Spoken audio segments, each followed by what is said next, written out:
Are you familiar with FBI Special Agents Kyle Seraphin? I'm familiar with the name. Is that yes? I'm familiar with the name.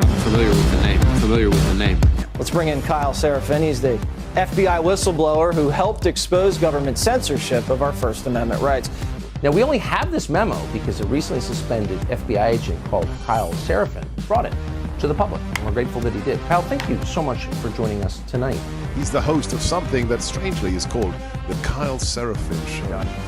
Kyle Seraphin, I can't thank you enough for speaking out. I knew you guys were out there, and I knew it was just a matter of time, but you got a lot of guts putting your face and your name to this. You're doing a service on behalf of the American people, and from the bottom of my cracked and broken heart sometimes, thank you very much. Take a look behind the curtain with a real whistleblower and American patriot. Prepare to embrace the uncomfortable truth because this program has no time for comforting lies. Here is civil liberties enthusiast, Second Amendment defender, and recovering FBI agent Kyle Seraphin. Well, hello, my friends. Welcome to the Kyle Seraphin Show. Today is Thursday. It's October the 3rd, 2024. And we are in the middle of what CNN referred to as a three-headed monster for the Biden-Harris regime. We're going to talk about all the aspects of it except the one that's going on overseas, because I am an America-only kind of guy. You guys can find out more about what's going on with Israel, Iran, Lebanon, etc. somewhere else today. Today we're going to dig into something that occurred to me. It was inspired by the striking signs of the longshoremen. There's currently a dockworker strike going on the East Coast specifically, which I'm sure is going to be problematic. I just received a message that there might be some shortages of some medical supplies starting already. That seems quick, but some of the things that they use in medicine are used every single day, like IV supplies and some types of things that don't last forever.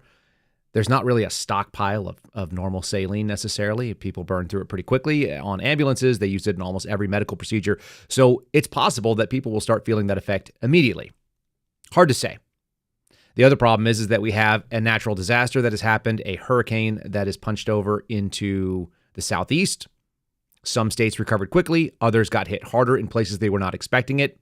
FEMA, predictably, is doing a terrible job.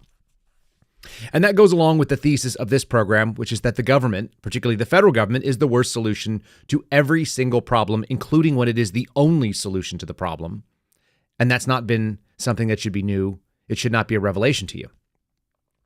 So, today's going to be a good reminder for you to stock up on the things that you need, that you should be prepared to take care of yourself, and then be aware that you might be asked to take care of your neighbor to the extent that you can. It's an ongoing theme of this program that self-reliance equals independence, and that is a conservative position. There are some basic American positions that have always existed. I think it's my belief that the values America espouses are rugged accountability and self-reliance and the ability to take personal responsibility for your own safety, for your own progress, for the success of you and your family. And if you're a conservative, you fall on the side of improving processes and making sure that people understand that no one owes them anything. I stole this from Ben Shapiro quite a while ago, and I continue to believe it. Nobody in America is guaranteed success. I think most of you who are listening can feel that to be true. You're guaranteed a shot at the journey, but your results may vary. And so just like the immigrants that came here, and I call them immigrants accurately, the people that landed at Ellis Island, or maybe they walked across the southern border, or maybe there was no southern border at the time, who came to the United States at various times in history, they came here hoping for the adventure. And some of them died trying, and some of them were able to make fabulous wealth, and they lost it. And some of the fabulously wealthy families from the 19th century are not that today. Some still are. You're not guaranteed success. There's no safety net in a real America, but we've been building it up over and over again. And what we're seeing is it's very ineffective at doing an equitable or a reasonable distribution. So I dug into something today that I was most interested in by the signage. And the signage said something to the effect of robots don't pay taxes, automation doesn't feed families. And we've done this before as human beings. It turns out many things are not new under the sun. This fight has has been an age-old recurrence that as industries advance, I'm going to give you some analogies and some analogs for you to be able to have in your head. But the term Luddite is something we should be familiar with. And I'm not a Luddite, but I understand where they came from. And I also understand that it's not really an American position. It's probably why it happened in England. So we're going to go into the Luddites today. And I took a long time setting that up because I want you to understand that this is an age-old fight that people who are stuck in the belief that someone owes them a living, that someone owes them a paycheck, that someone owes them success because that's how they've done it before. And I don't say that as someone who has not had to reinvent himself. My friends know that my work history is pretty ridiculous. If you were to go look at my resume when I used to shop it around, I spent a little bit of time in a lot of industries. And one of the interesting things, the first job that I did out of college was in sales. And one of my first clients was the International Longshoremen and Warehouse Workers Union. It was the ILWU in San Francisco, California. And what I found when I went to go sell to them is that they had more money than they know what to do with. They were not very worried about spending it or negotiating down rates when it came to buying equipment, which was quite expensive. And the reason that I was able to walk away with, and by the way, I talked to other people that sold to that business as well, is that they sort of operate like a mini federal government, which is to say they use OPM, other people's money. And so they are not that accountable for it. And we're starting to see that because most Americans are not aware of the unions, particularly if you live in a right-to-work state like I do. That's to say that you can have a job and you don't need to be part of a union. The union can form, but the union can't force you to be part of it. There are states where if you want to work in an industry, you must be part of the union. And I think that's not American, particularly when the federal government has stepped in and done the job of it. So now we have the government doing the thing that it does, safety, regulation of the industry, and so on. Requirements of minimum wages and minimum safety protocols. And then you have another little mini government type apparatus, this sort of shakedown mafioso rig. And I say that very specifically. We're going to talk about La Cosa Nostra, at least what it is. You guys have the terminology to deal with this. This is mobster tactics. This is protection racket. This is shakedown. And it's pretty common on the East Coast. Most people who are on the West Coast haven't seen it in the same way. So we're going to kind of touch on that. Before we get too deep into the weeds here, I want to say thank you to my buddies at Catholic Vote, and they are my friends. Most of the folks over there, they've nominated Marcus Allen, one of our suspendables, as Catholic Hero of the Month, or one of the Catholic heroes at least. And I expect him to be nominated for Catholic Hero of the Year, a man who stood up for his faith. If you guys want to follow Catholic Vote, people that are backing my friends, backing this program, CatholicVote.org is where you can go do that. You can sign up for the Loop. You can sign up and put your email in there. You'll get outstanding information. You can follow them on social media. They're talking about surrogacy today, which I think is useful. But Catholic Vote, it's at Catholic Vote if you want to find it there. And interestingly enough, we set up a little email and it resulted in an interview with Marcus. It's the top story of the day here on your phone if you were to get it. FBI whistleblower and the Holy Spirit. We are in a spiritual battle right now for this country. And you guys should check in to my friends over there who are helping me fight it, who are helping you fight it, who are helping America fight it. And they're all in for Donald Trump, even though I don't have to be. I think Donald Trump is a lesser of two evils. They've endorsed the man, and you guys can probably get behind that as well. So thanks to them. All right. Let's see. I wanted to start with something completely different. One of the ongoing lies that's been predicated, because I think it actually had a lot to do with the vice presidential debate that happened this week. One of the lies is that there was an insurrection on January 6th, 2021, that people tried to overthrow the American government, and those people were endorsed and backed and supporting Donald Trump. All right? That's an interesting take for those of us who have been paying attention. And so here we have it. Officer Harry Dunn was one of the heroes of the so-called insurrection. He was a person that was marched out as a victorious example of how you are supposed to behave, the way that you are supposed to do things, a great federal employee. The problem is that his story is completely BS. And my friend, another suspendable, Steve Baker, who works for The Blaze, has covered this. And so in kind of a rare moment, what I did is I stole their trailer. And the only reason I did it is because I've tagged Harry Dunn in this. Harry Dunn is a 350 pounds, 6'7", fat, lazy, classic government employee. Again, the worst way of doing anything except when it's the only way, and even then, not great. Harry Dunn is a classic federal employee in Washington, D.C. Takes credit for things that he didn't do and is unable to lock into the truth. He's not a particularly literate man, from what you can tell. He, from some information that we got, needed help writing a single letter that he took credit for and signed on behalf of all Capitol police officers, which is inaccurate because he couldn't do that. So here we go. This is a little taste. I want you guys to do it. What I'm going to do is give you a little bit of homework today. And one of those pieces of homework is go see the Blaze channel and check out the story of Harry Dunn, a day in the life of Harry Dunn, the leisurely walk. Because this man, for all of his testimony about how hard he was working and what he was doing and that he was running around trying to save lives on January 6th, it appears that almost all of it is manufactured. It goes along the lines with what Nancy Pelosi said about how they need to preserve the narrative of January 6th. So this is a teaser, and there's a 15-minute video. You guys can watch it in 2x, and you won't lose anything if you really have a fast ear.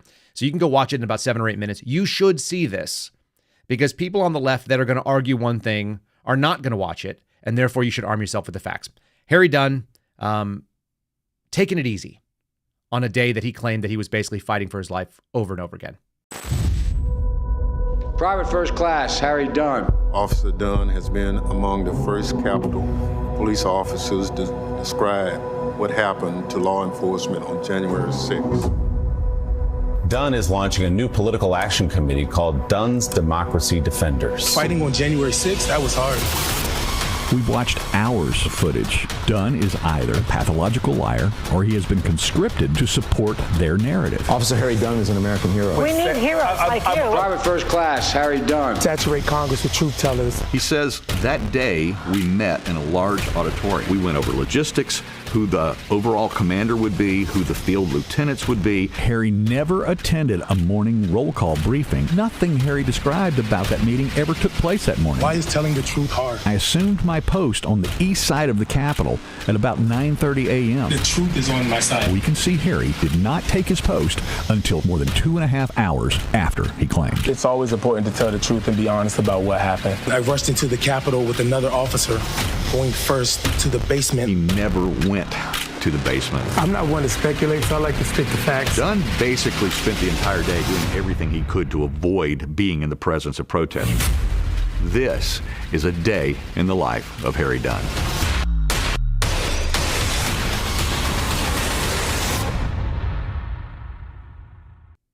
All right, and it says watch part 1 tomorrow. That tomorrow is today, and it started this morning at 0700 Central Time. So you guys can check it out. He is going to be exposed for a liar. It's pretty obvious what Steve Baker does, friend of mine. So full disclosure, I like Steve. I don't care what you think about the Blaze. I actually don't. I don't care what you think about the people who founded the Blaze.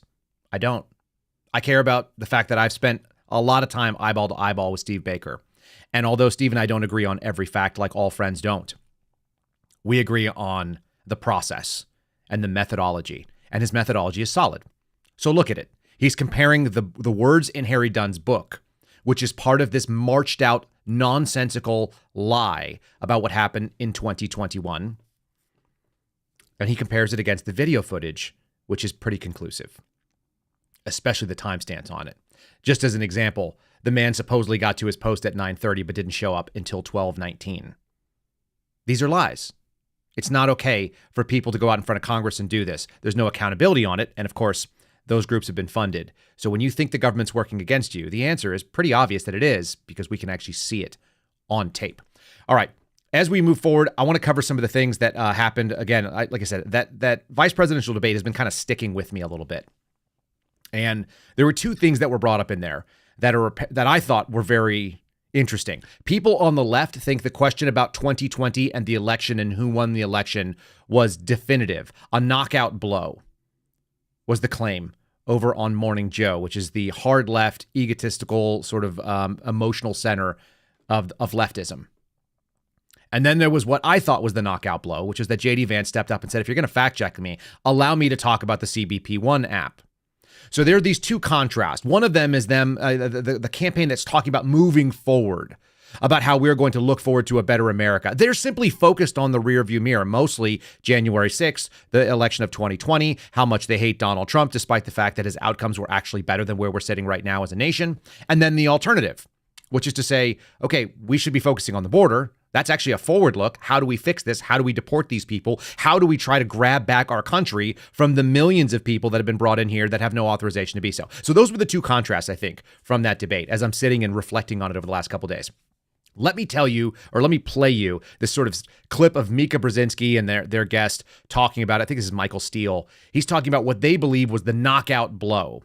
And then I went back and pulled a couple of little fact checks because I was so curious. You'll be shocked to learn that the lefty fact checkers didn't actually give it a fair shake. So we'll read through that in just a second here. Here's this little take. Again, this is what the left is hearing. It's worth knowing, and it's debunkable in real time. Let's just unpack this a couple of ways real quick. So the first part of this, you're right. I looked at that debate between Vance and Walz as two fighters in a ring going at each other. One fighter, Vance, for, out of a 10-round bout, for 9 rounds, was winning on points, right? He was. The judges were impressed by the style, the movements. He landed some punches. He was winning on points. In the 10th round, the guy who's losing on points landed a knockout blow with one question, which utterly disqualified his opponent for the office that he's seeking. And that's a profound moment. And I think that moment will register and has registered with the 40+ million Americans who watched that debate. That part of that, what happened of that story, is what the campaign has to get out in front, and which they've begun to do almost immediately after that debate with a very important ad, I think, that sort of clarifies that. That's one. Two. All right. So no to everything there, except the fact that J.D. Vance was winning all 9 rounds and then he won the 10th round. Because the claim is that he got knocked out because the question came up, who won the election in 2020? What J.D. Vance did over and over again is said, you guys are worried about this guy becoming a dictator, but he turned over power on January 20th of 2021. That happened. Donald Trump left. He got in Air Force One rather, at Marine One, rather, the helicopter, and he flew off. And then he got on his plane and he flew down and moved to Florida. So that already happened. What's fun is you can actually read the fact check, because one of the things that I always remember from that time, I'm old enough to remember it, as some people have said, fact check, Biden won the most number of total votes in history of any president ever, and the fewest total number of counties of any president-elect. This is coming from USA Today, and it's dated December 9th of 2020. Look, before the Stop the Steal rally and before the January 6th debacle. And then you read, the claim is that he won the most number of votes in history, but he won a record low number of counties. And how could that be? And then you read and you read and you read and you read down, and they talk about the votes and they talk about the counties, and counties are not the same thing as population, and that they vary. And so it doesn't necessarily have a correlation, and it goes down, and we're reading and we're reading. And they finally get to the rating at the bottom here, and it says our reading is that it's missing context, which is to say, yes, he supposedly got the most number of votes in American history,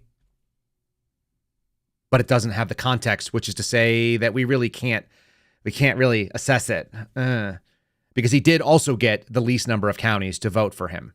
America doesn't have a popular vote system, as you well know. My friend Sal Greco likes to say that a lot. As you well know, people. Listen, America doesn't have a popular vote system. That's what the Electoral College is. There's a reason why they hate the Electoral College, because the Electoral College puts the power in the states, and specifically the state legislatures. And this was defined in 2020, that the state legislatures have the plenary power to appoint electors, that you actually have no right to vote for a president, period, because the president wasn't supposed to be that big of a deal. Just because we've made the executive office and the executive branch into sort of a monarchical power doesn't mean it was supposed to be that way. And this is a reaffirmation. The other thing is that apparently amongst registered voters, there was like 91% turnout. And I looked, and the previous high of voter turnout before that interesting election that happened was far lower. You guys can see it on the screen here. I didn't have time to pull these graphics for you. But there's a strange little bump in 2020, which is higher than any bump in American history. So the most number of people turned out to vote. The most number of people voted of the registered voters and they elected a man in the least number of places. So the problems of 2020 persist. It's yet another reason why people like George Hill and I don't believe that we're about to have a free, fair, and reputable election. And it actually has a lot to do with the Luddites. You guys are going to be shocked to find out that I found a parallel, because we're talking about using voting technology and automating a process. And I don't think that every process deserves to be automated, but some of them certainly do, and logistics are a big one of them. So we're going to get to that in just a moment, I promise you. I also wanted to touch on the winning moment for J.D. Vance, and I actually want to play you what I think was the winning moment for him, because he dominated not just the person that he was debating, but he also dominated those clowns that were moderators. I actually saw a couple of women say this is the reason why two women should never moderate the debate. They had feelings. They couldn't help themselves. They had to correct the problem. They couldn't just sit there and listen. If anyone's ever done an interview with someone who is lying to them, and I have done this, you don't interrupt them when they're lying. You just take note of what they're saying. You can go and do commentary later. You can do the investigation and prove that they were lying as a later thing. But these women couldn't do that, and so they tried to fact-check J.D. Vance, and when he was doing his job, which was pushing back, they got upset. We played this for you yesterday. I want to play it for you again. This was the winning blow. And then I want to play you something with the CBP1 app, because he mentions it, and I found a pretty interesting little video of a guy who decided to use it in America. And I've never seen it. I've only heard about it, and you probably haven't seen it either. Here we go. This is the debate footage from yesterday as well. After watching that. That is not the debate footage from yesterday. So where did I put that? Oh, there it is. Debate footage from the debate. Margaret, but thank you, Senator. We have so much to get to. Margaret, I think it's important because we're going to turn out of the economy. Thank you, Margaret. The rules were that you guys weren't going to fact check, and since you're fact checking me, I think it's important to say what's actually going on. So there's an application called the CBP1 app, where you can go on as an illegal migrant, apply for asylum or apply for parole, and be granted legal status at the wave of a Kamala Harris open border wand. That is not a person coming in, applying for a green card and waiting for 10 years. That is the facilitation of illegal immigration, Margaret, by our own leadership. Thank you, Senator, for describing the legal process. We have so much to get to, Senator. We have so much to get to, Senator. We cannot sit here and belabor the fact that what you said is accurate, and it's devastating to the people that we're supporting. Again, as I promised, this is a guy who actually went out there and used the CBP1 app. There's some visuals in the background. He's explaining his commentary on it. I don't think it's bad commentary, so we're going to play the whole thing. This is like a TikTok video. But look in the background for those of you who are watching. For those of you who are listening, he's describing it accurately. I'll just go ahead and give you the heads up. After watching that vice presidential debate last night, I was curious just how easy that CBP1 app was to use. So I downloaded it. So once you create an account from the main page, you just have to choose if you're the smuggler or the smugglee. Then you just got to fill in basic info, first name, last name, all the basics. I don't know my gender yet. I'm still figuring that out. Now it's time to take a selfie, and passport or any identification is also optional. Then it asks you which state you're headed to. I said I didn't know the address. I didn't know the city. I just chose California, and then I added the first zip code that Google gave me for California. And that's it. I'm good to go. It does let you choose between like 8 different bridges to meet under. I chose the Eagle Pass Bridge to meet under. I just have to wait until noon, so a couple more hours to actually make my appointment. Now I know what you're saying. That's not you. That's Carlos Mencia. Correct. I was just trying to show you how easy it was to register. I'm just a white dude from Michigan. This took me 5 minutes. Someone who really wants to get into this country, get temporary asylum with open-ended expiration dates, they'll just use their own picture. I said I have no documentation, I have no ID, no passport, no license. There is no way to cross-check who I say I am with who I really am. All they go off of is the picture that you submit. All right, so you guys see that. That's what it looks like. And then this is how it looks in real life. There's a guy named Anthony Aguero. He's running down on the southern border. He has really, really good reporting in so much as he just presents information. I'm going to skip around in this video because it's about 6 minutes long and I want to get to some. There's some really unsettling people that speak English really well. They're Russian. What the hell are they doing here? And they look young and scared. But this is Anthony going down along the southern border. You can see the border fence in the background. These people just snuck into the country. They all have a location in mind where they want to go. I'm sure that's the way they did it in the CBP1 app. Hence, they are all primed to answer this question. And they do. So you're going to hear a lot of Spanish, but you'll understand what's going on. He's asking them essentially, where are you coming from and where do you intend to go in the United States? And then they answer them. And you'll hear country like Peru or Venezuela. And then you'll hear they're going to Florida, California, Michigan, Detroit, take your pick, whatever. There's some are specific by state. Some are specific by city. You hear Tampa in there a few times. So just kind of a mixed bag. A lot of people going to Florida for whatever that's worth. Some of them are Cuban, so that makes more sense. But listen to this for just a moment. ¿Usted de qué país viene, señorita? De Venezuela. Sí. ¿A qué estado se dirige? A Texas. ¿A Texas? ¿Y usted, señorita? Perú. ¿De Perú? Sí. ¿Y a qué estado se dirige? A Houston. ¿Y usted? Venezuela. ¿Venezuela? ¿A dónde? A Miami. A Miami. Venezuela. Miami también. Venezuela, Miami. Colombia, Tampa. Colombia, Tampa. ¿Y usted? Venezuela, Chicago. ¿Y usted? Venezuela, Chicago. ¿Y usted, señorita? Cuba, Las Vegas. ¿Y usted? Cuba. ¿A dónde va? Tampa. ¿Y usted? Cuba. ¿A dónde va? Naples. ¿Y usted? Cuba. ¿A dónde va? Miami. ¿Y usted? What? I'm sorry. Where are you going? Going? I don't know. Where are you coming from? I'm from Russia. Oh, you're from Russia? Okay, cool. All right. You don't know where you're going yet?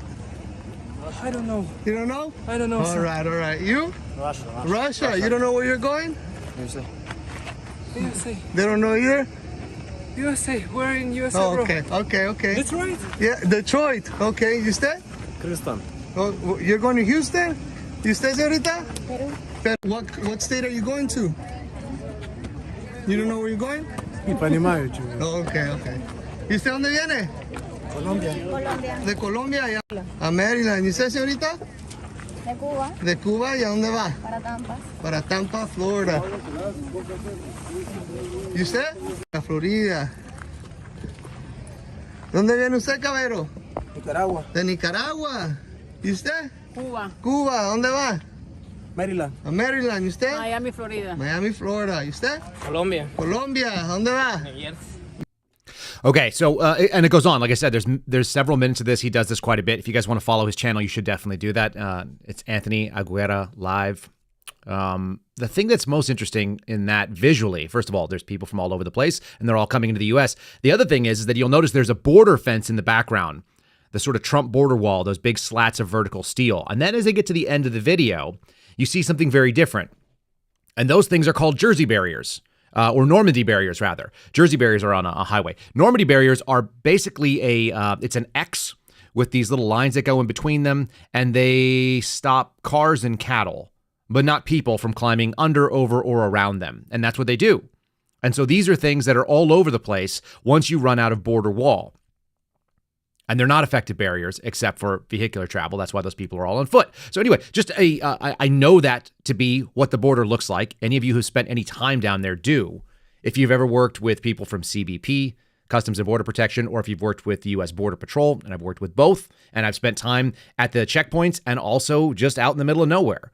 That's what it looks like. And it's very easy to walk across that border. People move those what do you call them, Normandy barriers out of the way. They do look like the sort of barbed wire stuff that you'd see down on like the World War II footage. That's why they're called that way. But they can move those out of the way and drive a vehicle in, then move them back. It's actually relatively easy. A couple of men can do it. So just so you guys are knowing what we're seeing, this stuff all checks out. And this is what's happening at the southern border. So that CBP1 app gives them the two things that are most important. Where are you coming from in very, very broad strokes, and where are you going to? And the Biden administration is accommodating. We also saw people from Russia. There's people that seem like they're fleeing from conflict. I don't know what that means. Neither do you, and neither does the Biden administration, as far as we could tell, because they're throwing an awful lot of money at bringing these folks in. What they're not doing is taking care of people in our own country. So here's a little taste of kind of a side-by-side. We're giving money to Ukraine to the tune of $2.4 billion more. That's what the president's doing. And then the person who seems to be auditioning for the role in the next round, who wants to be the next president, is doing what? She's going to talk about how much money American governments are going to give back to the American people that actually pay those taxes. And you're going to find a kind of a stark contrast there. $2.4 billion, says Joe Biden. Here we go. I see two key pieces. First, right now we have to strengthen Ukraine's position on the battlefield. And that's why today I'm proud to announce a new $2 $2.4 billion package of security assistance. I've also directed the Pentagon to allocate all the remaining security assistance funding that has been appropriated for Ukraine, period, by the end of my term, which is January 20. So give all the money that we can, anything that the Pentagon has. Don't worry about the Blackhawks that should be flying out there to North Carolina or Georgia or whatever and getting people out of areas where the roads are down. Don't worry about that. Don't worry about tread vehicles or water filtration or purification. Make sure we're sending things over to the Middle East where they screwed up and allowed something to happen. And make sure that we're giving as much money as possible to Ukraine where they also screwed up and allowed something to happen, which is to say weak people allow strong people to make strong moves. That's been the legacy of the Biden administration. And Kamala is going to get front and center. She's going to take the glory. Imagine thinking that this was a good look because someone in her campaign advised her to step up and get in front of this microphone and announce the amount of money that they're going to give to Americans, the people who actually pay those taxes, the ones who are funding that $2.4 billion additional money to Ukraine. Yep. She's going to go out there and let them know. You're going to hear an eerie similarity. I don't know where this number comes from. It must be built into the way that FEMA operates. Because I heard this in Hawaii too, and it wasn't good enough then. We're just stacking failure on failure. FEMA, like all other government agencies at this point, it doesn't serve the people it's meant to. They exhausted their budget on those people you saw on the southern border. So they've got this kind of money for people who just lost everything and have been paying taxes their whole lives. And the federal relief and assistance that we have been providing has included FEMA providing $750 for folks who need immediate needs being met, such as food, baby formula, and the like. And you can apply now for anyone who's watching this who has been affected. You can apply if you have service, if you have the ability to see what's going on, if you have internet connectivity, which you probably don't if you're sitting in the middle of the woods. If you need $750, not even $1,000 in this economy where we've seen inflation just continue to weaken, that $750 is worth less than it was in Hawaii, isn't it? So that's what they do. You don't hate your government enough. Your government is meant to serve you. And it acts like it's going to, it's throwing out crumbs. We're in the let them eat cake situation at this point. When are we going to start seeing heads roll, literally or figuratively? I actually don't care because these people are horrific. And there are bureaucrats that work within these agencies that are totally fine with what they're doing and they think that they are serving and they're going to get a nice pension when they're done with it. $750. Huh. It bothers me. Meanwhile, there are some people that have been doing pretty well, it turns out. Let me just throw this last thing up here, and then we'll break away to the story and talk about Luddites, because it's fascinating to me that this has been done before. There you go. This is FEMA. Why is it unavailable to those who need it most? And it's coming in 2021 when there were problems in Puerto Rico. They are problems that have existed. They happened in Hawaii when they had the disastrous fires. I don't need to get conspiratorial about what happened. I watched Steve Baker yesterday talk to Alex Stein. Alex Stein is happy to get into conspiracy theories and whatnot. At the end of the day, regardless of what happened, there was a failure on the federal government side. So I am less interested in the action that took place than the reaction by the government and the government's inefficiencies and inability. What they have shown us is that they always suck, and they've sucked for a long time. This is a left-leaning source that loves the government. This is NPR, heard on All Things Considered, why FEMA aid is not available to those who need it. They talk about people that are got hit with a hurricane in DeQuincy, Louisiana, living on the end of an unpaved road. They live in a mobile home. People that probably have a lot of needs and don't have the financial cushion to solve their own problems. And in theory, if we did have a safety net in this country, the safety net should benefit, American citizens, not Ukrainian citizens, not people from Paraguay or Peru or Venezuela. But instead, the federal government has decided to take all of the money for FEMA and it's used to set up migrant welcoming centers because that's obviously an emergency that is predictable. And instead of using the CBP officers and using the Border Patrol to stop these folks from coming in and repelling them at the border and actually having that boundary, they don't do it. The funny thing about leftism is it's this false compassion. And they continue in false compassion to bring people in to the detriment of those who would otherwise be willing to help them. We can't help them if you overrun our systems. If the people that are living in FEMA failure areas, when Category 4 hurricanes come in. They did this little analysis. It said 4.8 million people registered for aid. This is in 2021.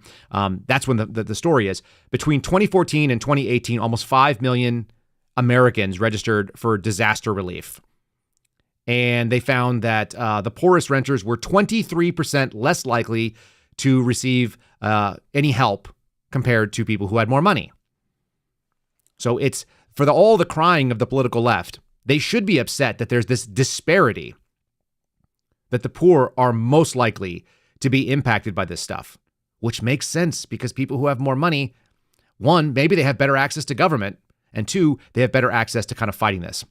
All right, before we go forward on, let me just say thanks to my friends over on the Locals. If you guys are a subscriber or a supporter over on Locals, we really do appreciate you. KyleSerafin.com is how you get there. KyleSerafin.com. It makes it really easy. Link in the show description if you want to join the Locals community. Discussions happen after the fact. We're doing our call-in show tonight. Tonight it might be me solo. We do that at 8 o'clock Eastern time. That's 7 o'clock Central. If you guys want to support us on Locals, if you want the phone number to be able to call in, it is available only to subscribers on Locals. And you can also do it on X, by the way. We'll give you the phone number there. Let's get into this thing. Let's talk about Luddites.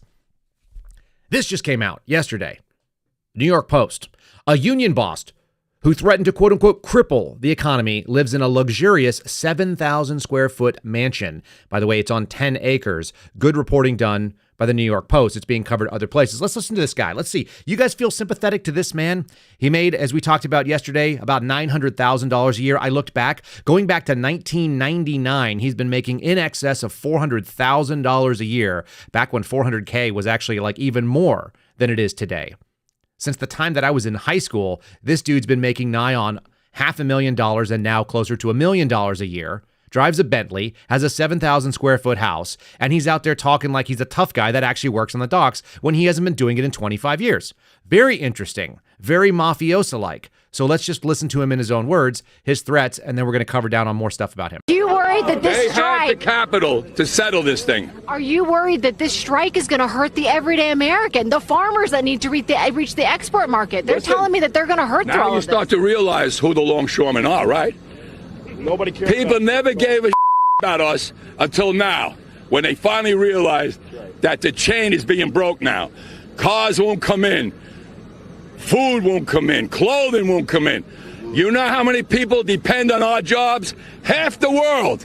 And it's time for them and time for Washington to put so much pressure on them to take care of us, because we took care of them and we're here 135 years and brought them where they are today, and they don't want to share.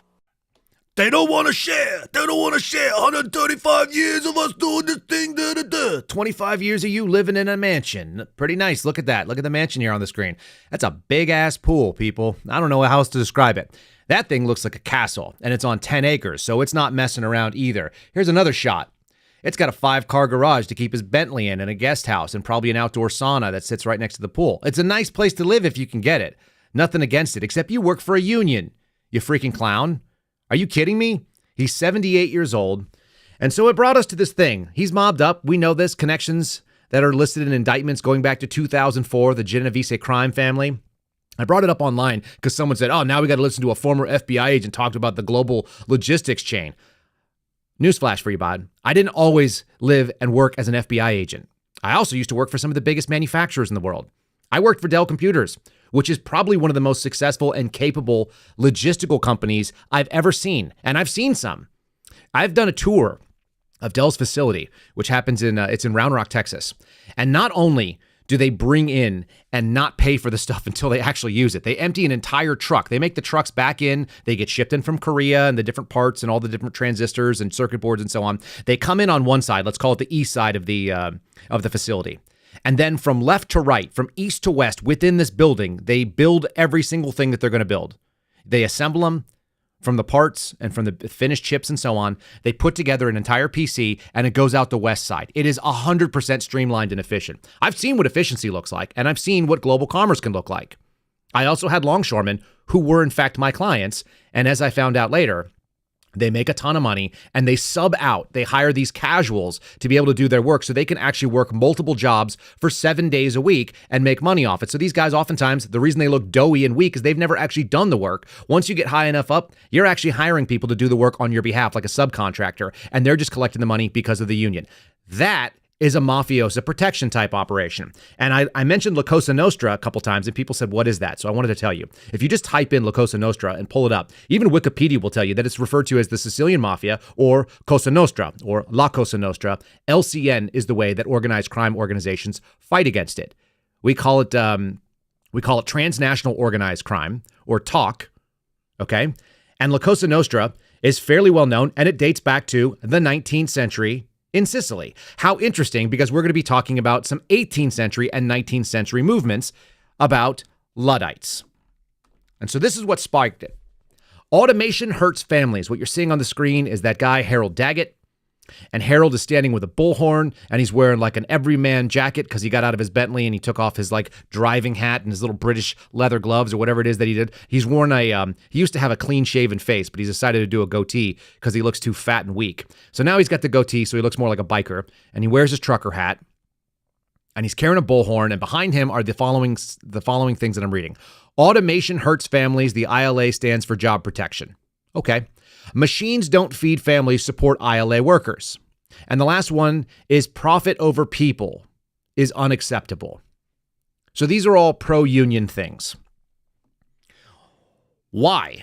Why should we think that that families have a right to do anything? Like, look, I'm compassionate and I'm a Christian, and so I believe that I want people to succeed, but not at the cost of efficiency. That's not very American. And if you're a free market type of person, you start realizing that everything about unions works against the free market. Now, they can band together and they can actually organize for collective bargaining. That's not a problem. This was brought up in the debate as well. So a lot of these things keep touching the same thing. But what they've done is they've tried to do a shakedown, a protection racket. So I wanted to talk about Luddites because most people actually, if you ask them what a Luddite is, they would tell you it's someone who fears technology. But it's not 100% correct. The Luddite was a protest movement that happened in 19th century Britain. Interestingly enough, 19th century Sicily was exporting organized crime, and the Luddites were trying to basically fight for their survival. Who were they? They were textile workers. They were people that were skilled machinists that ran very sophisticated looms. But it still required a lot of manual and human interaction with them. And so when they started getting replaced, essentially by machines that could automate the processes that they did, they came in with hammers and they broke them. And they had this fictional leader named Ludd, which is the person that you see pictured. I'm going to read a little bit from some of these articles. Despite their reputation, this is coming from Smithsonian Magazine. Despite their reputation, the original Luddites were neither opposed to technology, nor were they inept at using it. Many were highly skilled machine operators in the textile industry, and nor was technology that they attacked particularly new. Moreover, the idea of smashing machines as a form of industrial protest did not begin or end with them being the Luddites. In truth, the secret of their enduring reputation depends less on what they did under the name and more on what name they used. In fact, you could say that they were very good at branding because many of us still use this term, although most of us have forgotten what it means. The disturbances started in circumstances that are superficially similar to our own. Now, this is not a very modern, this was like, I think, a 10-year-old article at this point. But it's still, we're going through these in multiple different industries. British working families at the start of the 19th century were enduring economic upheaval and widespread unemployment.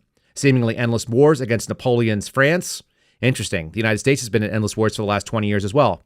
Has brought the hard pinch of poverty, wrote a Yorkshire historian, a guy named Frank Peel, where it had hither been a stranger.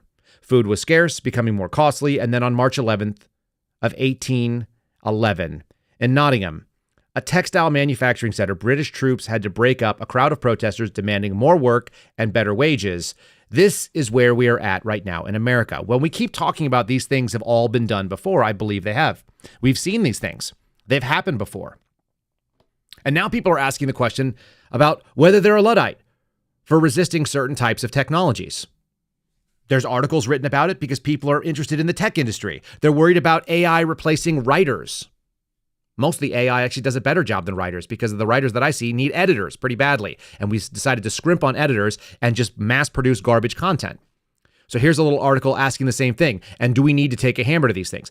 I'm not a Luddite. And I don't think you should be. This is a position paper arguing that you ought to be a Luddite. And the reason you should do so is simply because there are all kinds of value, the innate value of the human being doing the thing. I don't necessarily believe that. But I am an anti-technologist in some ways because I watched The Terminator growing up, and I understand that AI leads to certain things like sentience, and it undermines the value of human life, but not human labor. There's still going to be people that make the equipment that does the automation. It's just going to be a more sophisticated person. You're not going to be able to come out of high school with no particular skill set, make friends in a nepotistic way with a guy like Harold Daggett, who's a gangster, who takes you under his wing and he's going to show you how to do it. And by the way, here's your chain and now you're one of us. This kind of nonsense. You're not going to be able to do that. And you can't turn around and make your $81,000 a year base salary, which is $200,000 a year with overtime, because you slowly work around and you work at the speed of Harry Dunn. The interesting thing about unions today is that they are so in bed and they are so mobbed up in their mindset. They actually operate far more like government than they do like private industry. And so they're actually making things inefficient when they shouldn't be. It doesn't make a lot of sense for us to be doing that as a nation, particularly one that is a group of people that resist communism, that resist a lot of the sort of ugly sides of the labor movement. The labor movement has a massive history in socialism. And so I went back and found an article dated July of 1913 by someone named Anton Panikovic, Socialism and the Labor Union. And you can even find them today, or even when Donald Trump was running, under the Democratic Left banner, which comes from the Democratic Socialists of America, the Socialist Party's legacy in the U.S. labor movement. They don't hide this stuff, folks. It's not like they're trying to say that that's not a thing that they do. Of course they do it. Little piece here. The labor union movement, and from this article written in 1913. I took a little segment out here I'm going to read to you. Naturally, that only holds true where labor union is actually fighting against the capitalist, and not where, as in the old conservative trade unionism, peaceable agreements are the goal, and harmony between capital and labor is the guiding rule of a narrow trade egotism. But where they regard their activity as a struggle, as part of the great class struggle of labor against capital, they constantly increase the most important elements of the proletariat's power. They are building the foundation of our future victory by making new men out of the workers who, through their rigid discipline and their strong organized spirit, are capable of overthrowing the power of the bourgeoisie. It's like 112 years old. Interesting, right? We're talking about the ideas of struggle. These are not American ideas. And the idea that you still have people like the Democratic Socialists of America who are more than happy. This is the opening paragraph. This is coming from September 27th of 2016. More than 100 years after that article was written. The U.S. labor movement has been fueled by the passions and the fires of socialists and anarchists and communists and the leftists of many types. Socialists have been active since the very beginning of the nationally organized movements. The best known amongst them is Eugene Debs, a moving orator and a staunch union activist. He began his career as the leader of the Brotherhood of Locomotive Firemen. Do you know how many locomotive firemen are in existence today? Probably none. It's not a union anymore. The reason is because technology left that behind. They have automated systems to do that for fire suppression. And after the founder and the guiding light, he also helped found the American Railway Union. During the Great Pullman Strike of 1894. We all remember that one, of course. Powerful corporate U.S. government alliance was smashed through the strike. They imprisoned Deb and other union leaders, and they destroyed the early industrial union. But he went on to be a member of the Socialist Party as a candidate for president in the first 2 decades of the 20th century. Thankfully, didn't actually triumph. How interesting. The hardcore leftists were able to get this movement only because they talk about unfairness and they think that we should all have it. This is something that I actually do get behind because I am sort of an anti-technologist in certain phases. And many of you who called into our show actually realize that because we would all hit the red button that would make social media go away and internet connectivity would be the cost of that. I'm going to read you something that I found very interesting. I'm going to put on the screen and then I'm going to show you who wrote it because it might surprise you. Introduction. The Industrial Revolution and its consequences have been disastrous for the human race. Many people could probably make this argument comfortably. They've greatly increased the life expectancy of those of us who live in, quote, so-called advanced countries, but they have destabilized society, have made life unfulfilling, and have subjected human beings to indignities, have led to widespread psychological suffering, and in the third world to physical suffering as well, and have inflicted severe damage on the natural world. The continued development of technology will worsen the situation. It will certainly subject human beings to greater indignities and inflict greater damages on the natural world. It will probably lead to greater social disruption and psychological suffering, and it may lead to the increased physical suffering, even in advanced countries. The same article that I just quoted has an entire section called The Psychology of Modern Leftism, saying that everyone will agree we live in a deeply troubled society, a spiritual war, if you will. Most widespread manifestations of the craziness of our world is leftism. And so the discussion of psychology of leftism can only serve as an introduction to the discussion of the problems of the modern society in general. But what is it? In the first half of the 20th century, leftism could have practically been identified with socialism. And today that movement is fragmented and it's not clear who can properly be called a leftist. So as we speak of leftists in this article, we have to keep in mind that mainly socialists, collectivists, politically correct types, feminists, gays, and disability activists, animal rights activists, and the like. That's the people that fit into that category. But not everyone who is associated with these movements is a leftist. Obviously not. So we're trying to discuss leftism, not so much as a movement or an ideology, but as a psychological type. Do you know who wrote all those words? Because it's going to be fun. Are you ready? I'm going to just unveil it here on the screen for you. How many of you know? On the chat. There you go. Somebody knows. I saw that. Watch this. That's being quoted from Industrial Society and Its Future by Theodore Kaczynski in 1995. First appeared in the New York Times and the Washington Post, September 19th of 1995. I was in high school. I was actually probably about to start my, I was just going into high school. How interesting. Ted Kaczynski, also known as the Unabomber, he saw these problems. And as one of these articles I just was reading quoted, they said that he saw a problem with technology and he decided to go after the people that were in charge of technology with greater and greater sophistication of explosive devices using automated systems like sending through the post. The Unabomber used technology to try to disrupt technology. As same as the Luddites, who decided to use hammers to smash machines that they had been working on. Do you know who lost in the end of all this stuff? The Luddites didn't win. We have very, very sophisticated and automated textile machines. We can buy cheaper clothes and clothe the world in a way that we couldn't do before.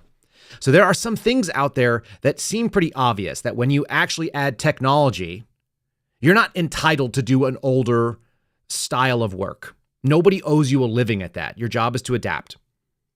Most of the American accomplishments came from technological adaptations. We did it better, we did it faster, we did it more efficiently, and therefore America maintained its space in the world. It's pretty interesting to think that we have people that are arguing about the non-automation of docks because they want to keep making a living. And their argument is people need jobs and we pay taxes. The taxes can also be paid on profits, on the efficiencies that they're able to do, on sales taxes, on taxes on fuel as it moves. And it's also interesting to note that the shortest amount of movement in the logistical supply chain happens from ship to shore. And those people tend to be the best paid in the entire world. The U.S. has a very inefficient port system compared to many. And the U.S. also faces a $1 billion+ problem in shrinkage, in theft of cargo, loss of cargo. And it happens because you have not automated these ports and the accountability is low. Hence the mafia thing. I told you the story of one of the companies I worked for that was a manufacturer lost entire truckloads because mafioso guys would get in, take over the truck, disappear. They'd move off with $1 million worth of merchandise. That happens over and over and over again to the tune of $1 billion+ a year. It's interesting to me. They're fighting to maintain something that is proven to be inefficient in the same way that places like Oregon and New Jersey insist on somebody coming to pump your gas because that somebody needs a job. It's the argument that was made to me while some guy in a yellow vest unhappily did a job that nobody wanted. The problem for human happiness is when you're doing a job that you know is unnecessary and you're only in a job simply because it feeds your family and not providing value to the company or your service that people want, there's not a lot of pride in it.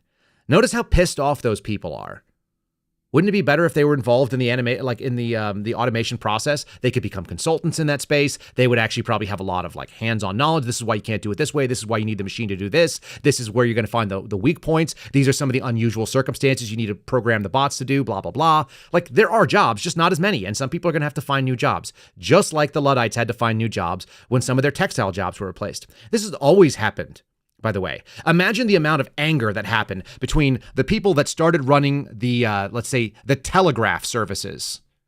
They probably were really hated by those who were doing the telegram services because we don't do telegrams anymore because we have the telegraph. And then the telegraph operators must have been furious at the telephone operators. As technology moves forward, the product ends up better for the consumer. And yeah, some people get lost in the shuffle. There are not people that are out there making a living as coopers and farriers in the same way they did 150 years ago. These technologies have passed by. But as I said, each one of these technologies gives birth to something else.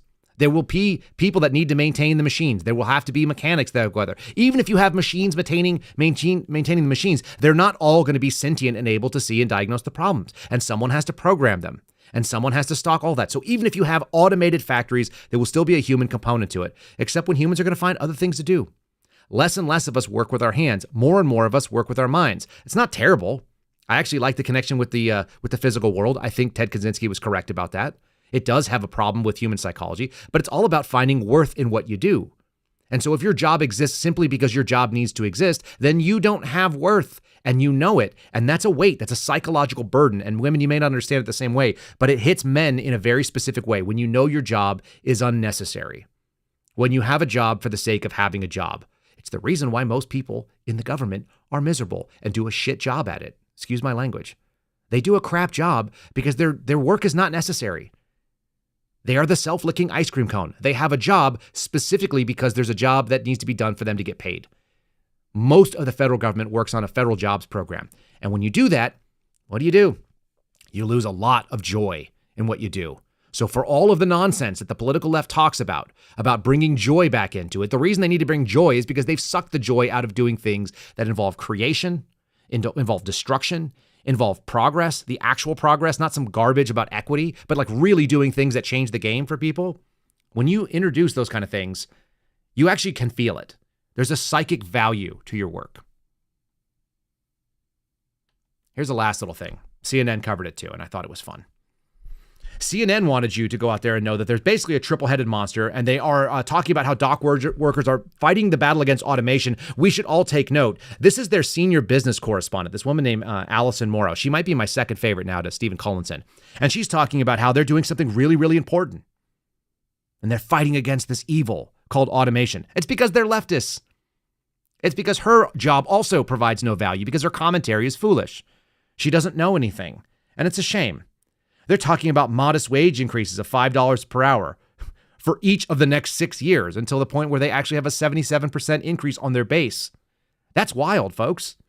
It's completely wild. Find me another job that's going to increase your pay at like 12.5% per year. We'll all take that. I'm pretty sure of it. That's a huge amount of interest to go there.